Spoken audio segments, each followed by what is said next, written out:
Hey everybody, welcome to another Pro Acoustics Tech Talk. I'm Nathan, and today we're going to be talking all about how to set up a football stadium sound system.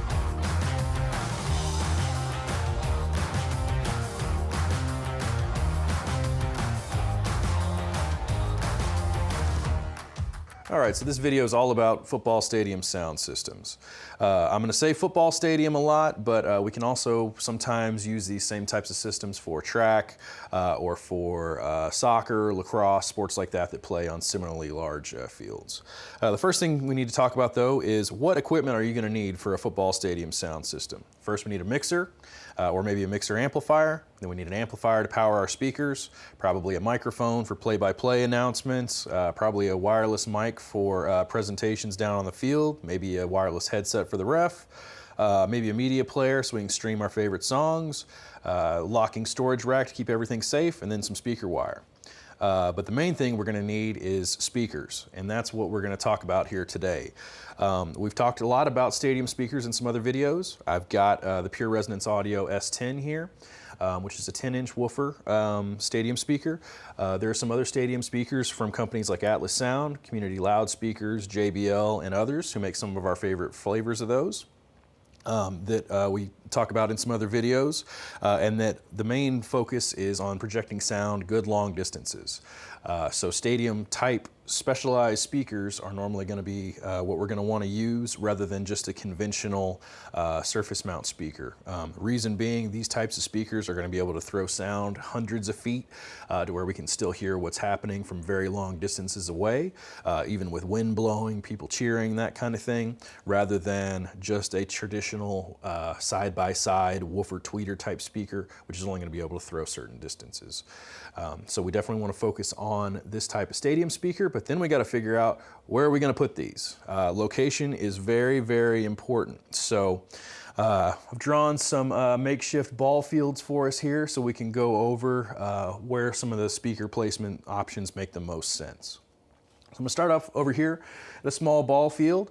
I've got my press box behind my home bleachers, and I've got a little bit of visitor side bleachers here. So for a lot of small ball fields, anything ranging from kind of little league to maybe even a small high school, sometimes a two-speaker system may work best. We can just put two speakers here on our home press box and fire kind of one this way and one this way. And these are going to kind of overlap in the center, and we now are able to project sound from the press box bleeding onto the field, which then will project over to our visitors. This is for a small field, meaning that we may not have a whole lot of folks on this side. When I say small, I normally mean a couple hundred to a few hundred at the whole game. What are the benefits of this? Well, first of all, we probably got all of our electronics inside the press box. That means we have very short cable runs. From an amplifier inside this press box up to the roof, we're looking at maybe a couple hundred feet. So pretty short cable runs, and it's also very easy to access the roof there. So we got a pretty simple installation, not a lot of complicated, crazy work there. And then we also are maximizing our output of these speakers. Speakers are pretty close to the fans. That means it's going to be pretty loud in there.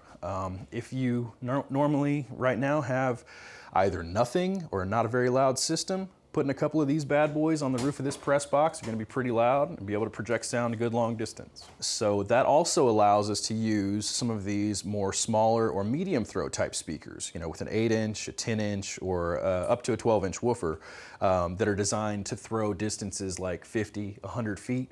To where we don't have to use some of the 250-pound plus speakers to throw these longer distances. So that saves on cost, saves on how difficult it is to mount, all that kind of good stuff. One of the disadvantages, though, of using this type of setup is these speakers are very close to the fans. So it may be a little bit too loud for these fans right here. And then also, all the sound that is coming to the visitors and the field is going through these bleachers first. So it's not as loud down below in some of these areas as it would be if we had other speakers added to this particular facility. So we may, in this case, if we're going to have a lot of fans and the visitors or want to focus on sound on the field, may need to add some more speakers. So in that case, you'll see a lot of packages on our system that then add a third speaker. Now I'm drawing this arrow a little bit longer because this is normally a longer throw speaker, which is designed to point at a very flat angle on the roof of the press box and fire at your visitors, and also fire at the field. So the idea is that sound is focused just right there without impacting your home fans at all, so that we can put sound further distances, allow it to throw longer and make sure and put sound to your visitors way over here, which can be, 300, 350 feet in some applications. We have speakers that'll do that. And then also they're gonna hear it a lot more on the field than they would if they were just listening to those two speakers. It's important to note here, guys, that this type of application normally is gonna be designed for, if we're going 30-yard line to 30-yard line, that's our rule of thumb. If these bleachers are wider than that, if you're going all the way end zone to end zone, and if you're doing end zone to end zone over here, 2 speakers or 3 speakers is definitely going to leave some room for possible growth, or more to want here. So in these types of situations, what we normally do is not only these 3 speakers, but also another pair of speakers further out that fire this way. Or sometimes we even need a couple of speakers to fire across the field. So, but the main point is, if you see some of these systems that I have that have 5 speakers, that's because we're trying to cover all the way end zone to end zone on both sides if we have wider bleachers. Normally that's going to be, a few thousand fans rather than just a few hundred, but that's kind of the next step up of where that goes. So the other thing to kind of analyze at this point is that on all these systems, we're looking at just putting speakers on the press box. So with speakers on the press box, we still have a little bit of the issue of it's too loud right here on the home side. So when we're looking at that, that is where we start to consider the possibility of doing speakers on light poles. Normally these light poles are going to be behind your bleachers, and sometimes even with your press box. And what that allows us to do by putting speakers on poles is that we can fire sound from further away, which allows the sound waves to form a little bit better. Also gives us a little bit more control instead of just blasting the speaker from, sometimes in this situation, 10 to 15 feet away from a person sitting on the top row. So by putting speakers on poles, we now have the ability to control them, allow that sound wave to spread out a little bit wider, and we can still point them at our bleachers if that's what it looks like. Or say we go past that 30 like I just described, we can still point speakers out here also, and we can even fire big speakers across the field if we want to.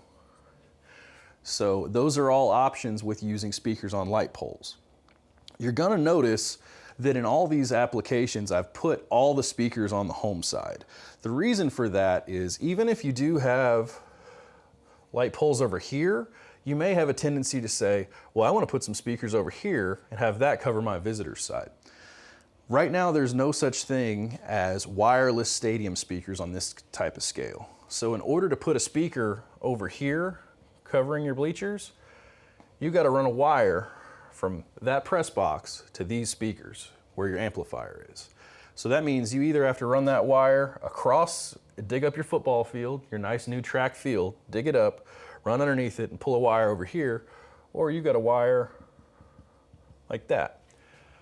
Now we can do that, but just a guess, that's probably 700 feet or so that you're gonna have to pull a wire, which can be done, and we have 70-volt speaker lines that can do that and still give you great sound, but you're gonna incur a lot of cost, you're gonna incur a ton of labor by having to do that.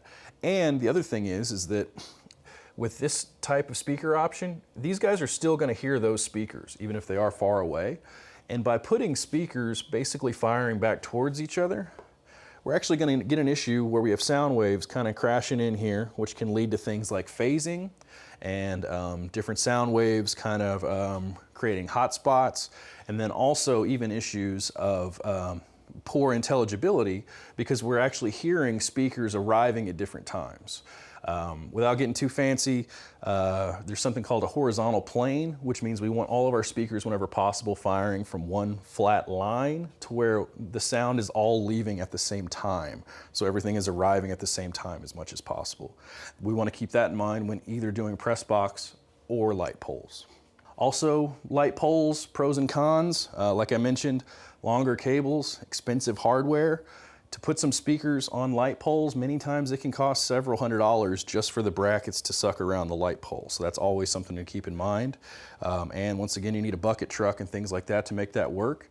Longer cable distances. Longer cable distances means bigger speakers, bigger amplifiers, thicker wire, which all means money, money, money. All right, so what happens if we don't have a press box? Or what I get a lot sometimes out in West Texas or small rural schools, what if I got a press box but there's no doors, it's just open?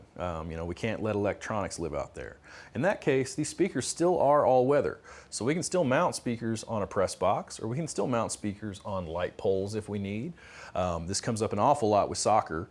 Say we've got somewhere where we can put our speakers, but we don't have a place to lock up electronics that can stay out there. Well, we can put those electronics in a portable rack, bring them in and out, and just wire to the speakers with some kind of connectors that allow us to connect and disconnect pretty quickly. So we can definitely make something like that work also. So these are some of our most popular configurations, but there is one more option that comes up quite a bit, and that is, what if I've got a scoreboard down here where I want to put speakers? To do a scoreboard system, some scoreboards these days have speakers built in. You basically need much larger speakers than these because we're traveling very long distances with the sound waves, and we need a minimum of 2 big speakers to fire at our fans. One at the home side, one at the visitor side, and many times one to fire at the field also if budget allows. The headache kind of with this type of option is that there is some kind of wiring infrastructure that still has to happen here. This could be just speaker wire being pulled from that location to here, which can be a bit of a hassle, bit of a cost, as well as, once again, we need bigger amps to power this. We need bigger speakers to throw these hundreds of feet. So this is not always the ideal solution. Another thing is that an announcer sitting in here is talking. If he hears himself coming out of this speaker 275 feet away, it's going to arrive to him, a second or so later. So when he says hello, he hears hello, a second later, which can make it very difficult to speak and to keep things going, even though it sounds perfectly intelligible. So this isn't always an ideal solution either. But everybody's case is unique. Hopefully this does help to kind of cast a little bit of information for you on what makes the most sense for your space. Definitely let us know you're watching. Drop us a like. Click the subscribe button. Let me know if I can help with anything else. And then until next time, guys, look forward to talking to you soon.